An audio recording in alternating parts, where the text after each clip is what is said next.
Hello, 11 graders. How are you doing? It's been a while, but today is a time uh, to talk and to actually start the fourth quarter. Uh, I'll be sending you videos, guys, every day, so you guys can keep it running, and that way we'll make the best out of this crisis that we're going through right now. I know you guys at home, bored, you cannot go out. You cannot go out because of this problem that we're going through. But definitely, we'll have fun learning about the topics of the fourth quarter. So the first thing I'm gonna do today is to give you an overview of what we're gonna be studying throughout the fourth quarter. So I'll go ahead and give you an idea of that. So let me go ahead and tell you the different topics that we'll be studying together. So in the last quarter, we talked about World War II. So we're gonna go ahead and try to analyze the aftermath of the World War II, the casualties, the deaths. A lot of people died. Around 60 million people died. It's a lot of people. So we're gonna try to cover that together and understand the lessons that we can draw from that. So that's going to be pretty much the first chapter that we'll be studying together. So that has to do with the fact that Europe and Japan are in ruins. The second chapter has to do with a Cold War. So that will be pretty much the focus of the fourth quarter, the Cold War. The Cold War has to do with the fact that communism,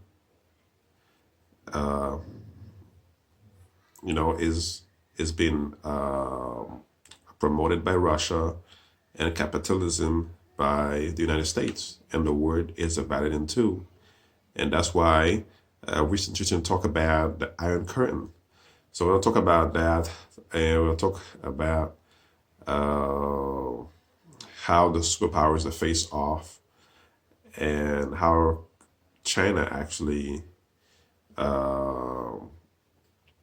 allow communists to take the lead. And then we're going to talk about the war in Korea and Vietnam.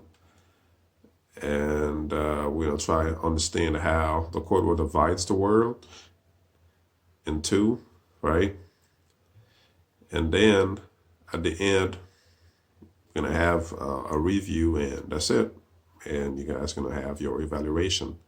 So I think we can make the best out of that, guys. We got to be positive. The world is being affected by this disease. But if we are positive and we're willing to learn, and we prove to be very good at managing our time, I believe we can be successful and victorious. So let's start with the first chapter. Today we're going to talk about devastation in Europe.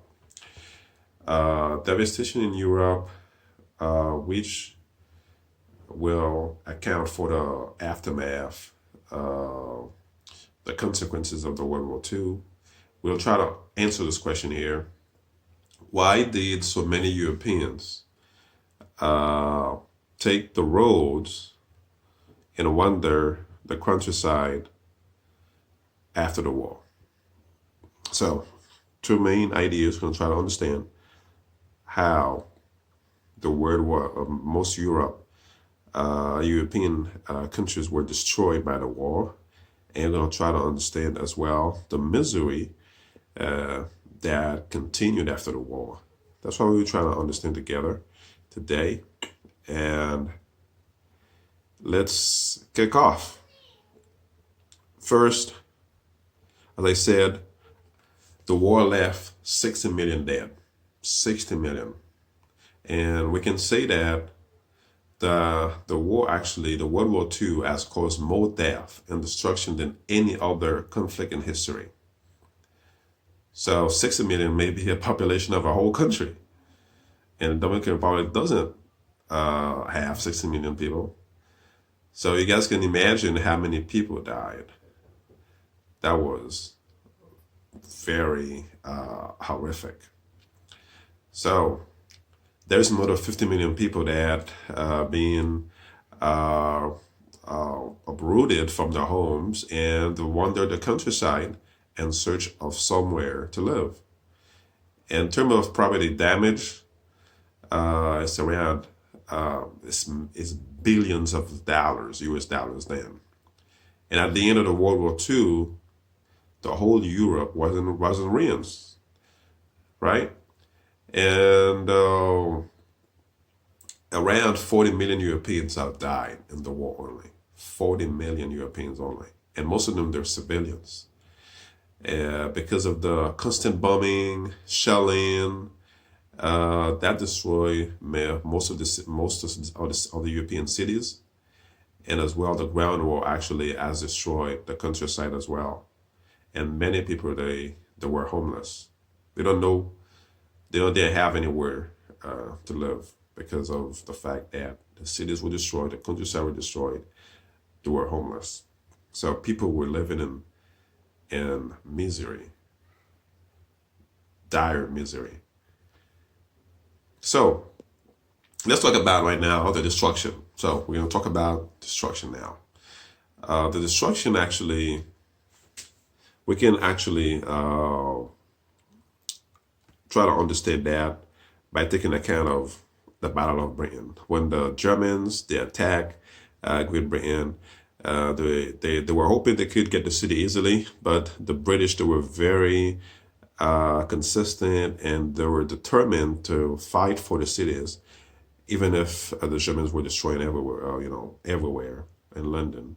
They were able to defend their cities until Hitler was tired of bombing the city and they left.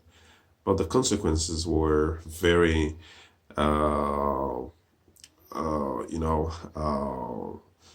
uh, large for the British. The cities, London, Manchester, all the cities were destroyed, and they had to rebuild. And after the war, most of them didn't have where. Most of the British didn't know they didn't have a home. And let's talk about Poland. When Russia took Poland back then in 1939, Poland had 1.3 million people. That's the capital, Warsaw. So when the Soviet soldiers actually entered the city in 1445, only 153,000 people remained. Guys can imagine that. In 1929, 1.3 million were in that city. But when the city was taken by the Russians in 1945, 153,000 people remain. That's shocking fact. So thousands of tons of Allied bombs had demolished 95% of the central area of Berlin. And there is one officer that said something. He is actually a U.S. officer. He said, wherever we looked, we saw desolation. It was like a city of the dead. All right. So this is how difficult, uh, how hard life was after the war because of the destruction that occurred during that during the battles, during the attacks. So after the bombings, many civilians stayed where they were and tried to get on with their lives. Some live in partially destroyed homes and apartments. Others halted in cellars and caves made from rubble. They had no water, no electricity. They took, uh, actually, they have a little food, right? and most of them they're dying because of hunger, because of thirst. They didn't have a job. They could not make a living, right? So it was um, hell. So when we compare their situation with ours now, we can see that we are very lucky, right? Very lucky. I know there's a pandemic. Uh, there's a pandemic right now. People are scared, but when we compare the situation of those people in the 1930s, right? It was chaos. It was chaos. So, what else can we say? People actually were uprooted from their home. They have to go live somewhere else. Uh, Actually, these displaced persons include the survivors of concentration camps, prisoners of wars, refugees who found themselves in the wrong country when post war treaties changed national borders. And they wandered across Europe, hoping to find their families and to find a safe place to live. And Simon Wiesenthal, who was a prisoner of the Auschwitz concentration camp, he actually said something I want to read for you. He described the search made by Holocaust survivors. Here's what he said. Just 1 minute.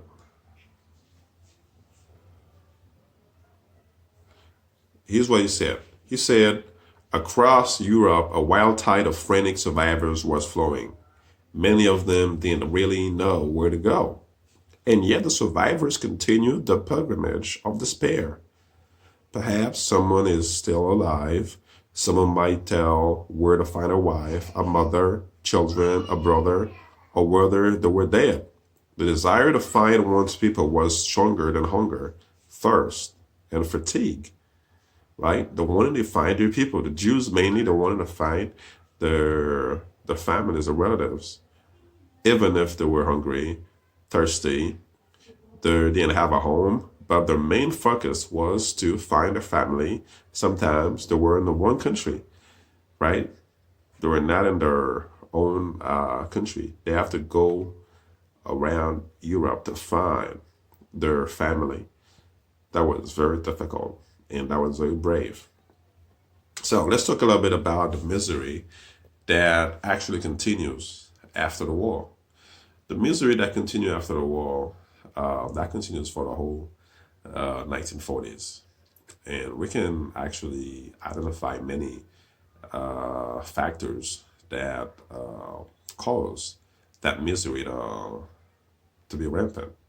For example, the fighting have ravaged Europe's countryside, agriculture, which means that there is a lack of food, right? And most able-bodied men have served in the military, and they have died. And only the women were working in the war production,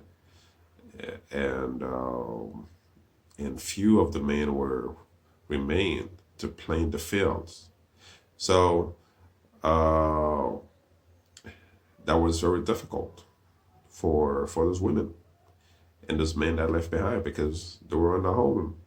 They were on their own, right? And the transportation system destroyed as well.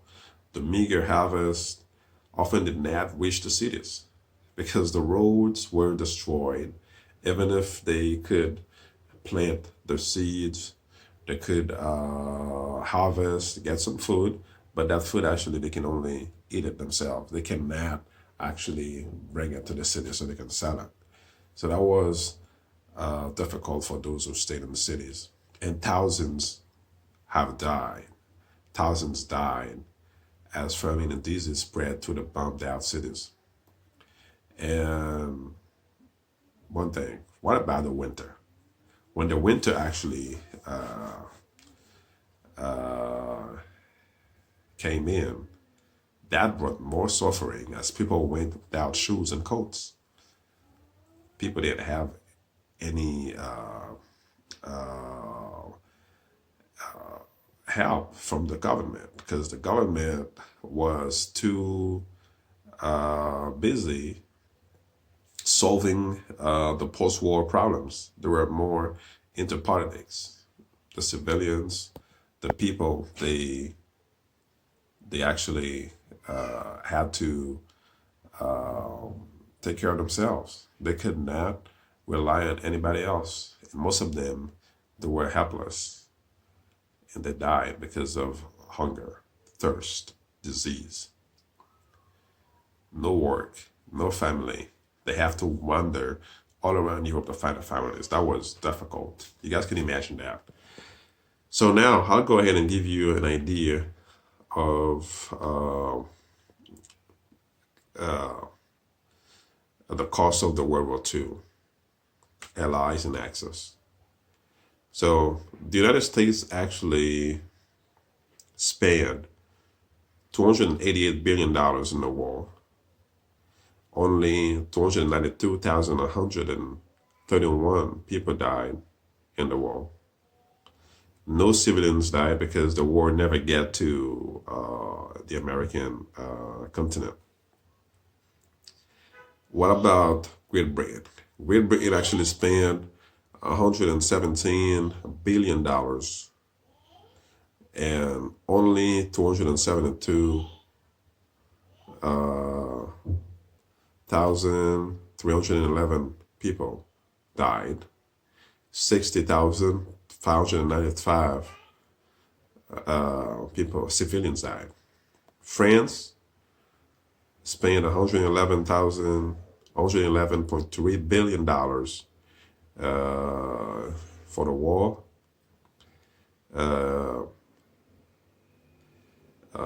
The USSR, 93 billion.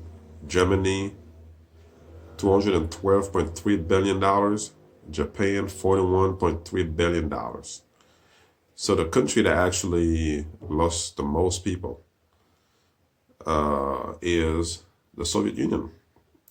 13,600,000 people died. And when it comes to civilians, it is 720,000 people died. Germany lost a lot of people, but the country that lost the most is Russia. So, guys, and that was just an idea of what happened after the war. The next lesson we're going to have will have to do with mostly governments and politics, what happens, what measure they took to make sure a war like that won't happen again. So we're going to talk about the post-war Japan, and then we'll talk about how the United States occupied Japan and helped them establish democracy and demilitarize the Japanese as well, so that they don't have an army. And that's it. That's what we're going to talk about throughout this week. So that's the end. I'll be reaching out to you every day so we can have a little talk and just a video for you guys to kick off. And I want you guys to be positive once again. And see you guys tomorrow. Thank you.